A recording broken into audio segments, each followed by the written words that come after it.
शरद पवारांनी उमेदवार उभा केला की अपक्ष उमेदवारी अर्ज करायचा आणि तो अजित पवारांना भेटायचा। हे अपक्ष उमेदवार कोण उभा करायचं आणि पक्षाचे आमदार 100 पार का नाही जाऊ शकले यामध्ये त्यांचं कारण आहे असं सांगत रोहित पवार यांनी अजित पवार यांच्यावर सर्वात मोठा आरोप केलाय।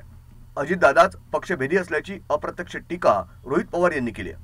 अजित पवारांनी पक्षवाढीला नक्कीच मदत केली, पण त्यांना पहिली संधी शरद पवार साहेबांनी दिली। केंद्र सरकारमध्ये असताना शरद पवार यांनी राज्यातील सरकारला मोठी ताकद दिली।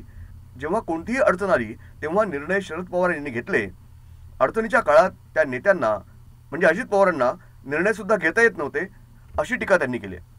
अनेक वेळा लोक म्हणतात याचा अभ्यास करावा लागेल, पण पवार साहेबांनी जेव्हा एखादा उमेदवार दिला तेव्हा काही अभ्यास करून एखादा उमेदवार दिला जायचा, तेव्हा अचानकपणे एखादी व्यक्ती तिथून अपक्ष म्हणून उभी राहायची।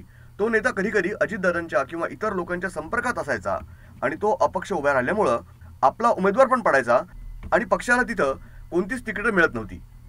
आता यामागे कोण होतं, कुठली रणनीती होती, आपण आपला पक्ष 100च्या पुढे का नाही जाऊ शकलो, तर यामध्ये अपक्ष उमेदवाराचं कारण सुद्धा होतं असा आरोप रोहित पवारांनी केलाय। ब्युरो रिपोर्ट, न्यूज डेस्क, महानगरची लाईफलाईन, मेट्रो न्यूज, अहमदनगर।